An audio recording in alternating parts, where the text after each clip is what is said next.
കപാലേശ്വർ മഹാദേവ ക്ഷേത്രം മഹാരാഷ്ട്രയിലെ നാസിക്കിൽ സ്ഥിതി ചെയ്യുന്ന മറ്റൊരു മഹാദേവ ക്ഷേത്രമാണ് കപാലേശ്വർ മഹാദേവ ക്ഷേത്രം.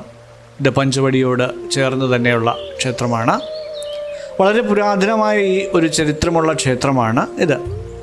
എന്നാൽ ഇപ്പോൾ നമ്മൾ കാണുന്ന ക്ഷേത്രത്തിൻ്റെ പ്രധാന ഭാഗങ്ങൾ 18-ാം നൂറ്റാണ്ടിൽ പേഷ്വാ ഭരണകാലത്താണ് നിർമ്മിക്കപ്പെട്ടതെന്ന് കരുതപ്പെടുന്നു. ഗോദാവരി നദിക്കരയിലെ രാംകുണ്ടിന് സമീപമുള്ള ഒരു ചെറിയ കുന്നിന് മുകളിലാണ് ഈ ക്ഷേത്രം സ്ഥിതി ചെയ്യുന്നത്. പടികൾ കയറി വേണം ശ്രീകോവിലിന് മുന്നിലെത്തുവാൻ. ലോകത്തിലെ തന്നെ വളരെ അപൂർവമായ ഒരു സവിശേഷതയാണ് ഈ ക്ഷേത്രത്തിനുള്ളത്. സാധാരണയായി എല്ലാ ശിവക്ഷേത്രങ്ങളിലും ഭഗവാന് അഭിമുഖമായി നന്ദിയുടെ പ്രതിഷ്ഠ ഉണ്ടാകാറുണ്ട്. എന്നാൽ കപാലേശ്വർ ക്ഷേത്രത്തിൽ നന്ദിയുടെ പ്രതിഷ്ഠയില്ല. നന്ദി ഇവിടെ ശിവൻ്റെ ഗുരുവിൻ്റെ സ്ഥാനത്തായിട്ടാണ് പ്രതിഷ്ഠിച്ചിരിക്കുന്നത്. ആ പ്രതിഷ്ഠ അങ്ങനെയായതിനാൽ നന്ദിക്ക് ഇവിടെ കാവലാളിൻ്റെ ജോലിയല്ല ഉള്ളത്. ഒരിക്കൽ ബ്രഹ്മാവിന് 5 തലകളുണ്ടായിരുന്നു. ബ്രഹ്മാവിൻ്റെ അഹങ്കാരം കാരണം ശിവൻ അദ്ദേഹത്തിൻ്റെ 5ാമത്തെ തല കൊയ്തെടുത്തു.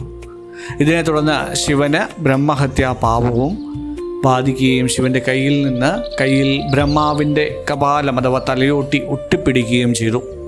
ഈ പാപത്തിൽ നിന്ന് മുക്തി നേടാനായി ശിവൻ പ്രപഞ്ചം മുഴുവൻ അലഞ്ഞു തിരിഞ്ഞു. യാത്രക്കിടയിൽ നാസിക്കിലെത്തിയപ്പോൾ അദ്ദേഹം ഒരു പശുവും കിടാവും തമ്മിലുള്ള സംഭാഷണം കേൾക്കാനിടയായി. തൻ്റെ യജമാനായ ബ്രാഹ്മണൻ്റെ ബ്രഹ്മഹത്യാപാപം എങ്ങനെ തീർക്കാമെന്ന് പശുവിൻ്റെ കുട്ടി വിവരിക്കുകയായിരുന്നു.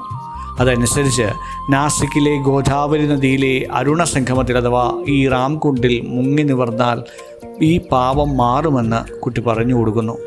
ഇത് കേട്ട് ശിവൻ ആ നദിയിൽ മുങ്ങുകയും ശിവൻ്റെ ബ്രഹ്മഹത്യാ പാപം മാറി കയ്യിലെ കപാലം വേർപെടുകയും ചെയ്തു.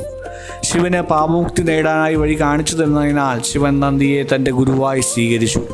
ഗുരുവിനെ തനിക്ക് മുന്നിൽ പ്രതിഷ്ഠിക്കുന്നത് ശരിയല്ലാത്തതിനാലാണ് ഈ ക്ഷേത്രത്തിൽ നന്ദി പ്രതിഷ്ഠ ഇല്ലാതെ പോയത്. അതായത് കവലാളായിട്ടുള്ള പ്രതിഷ്ഠ ഇല്ലാതിരിക്കുന്നത്. കപാലം വേർപെട്ട സ്ഥലമായതിനാലാണ് ക്ഷേത്രത്തിന് കപാലേശ്വർ എന്ന പേരും വീണത്. രാവിലെ 5 മുതൽ രാത്രി 11 വരെയാണ് ഈ ക്ഷേത്രം തുറന്നിരിക്കുക. തിങ്കൾ ശനി ദിവസങ്ങളിൽ രാത്രി 12 മണി വരെയും തുറന്നിരിക്കാറുണ്ട്.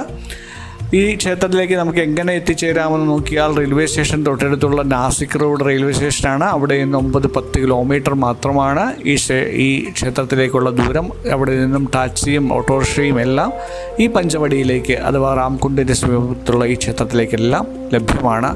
വിമാനമാർഗമാണെങ്കിൽ തൊട്ടടുത്തുള്ള വിമാനത്താവളം എന്ന് പറയുന്നത് നാസിക് എയർപോർട്ടാണ്. ഏകദേശം 20 കിലോമീറ്ററാണുള്ളത്. അന്താരാഷ്ട്ര വിമാനത്താവളം മുംബൈയാണുള്ളത്. അവിടുന്ന് 170 കിലോമീറ്ററാണ് ഈ ക്ഷേത്രത്തിലേക്കുള്ള ദൂരം വരികയുള്ളത്. അപ്പോൾ നമുക്ക് കാണാം പഞ്ചവടിയും കപാലേശ്വരും രാം മന്ദിറും എല്ലാം കൂടി ചേർന്ന മനോഹര പുണ്യഭൂമിയായ ഈ പഞ്ചവടിയിലെ ഏറ്റവും പ്രധാനപ്പെട്ട ക്ഷേത്രമായ കപാലേശ്വർ ക്ഷേത്രം തന്നെ.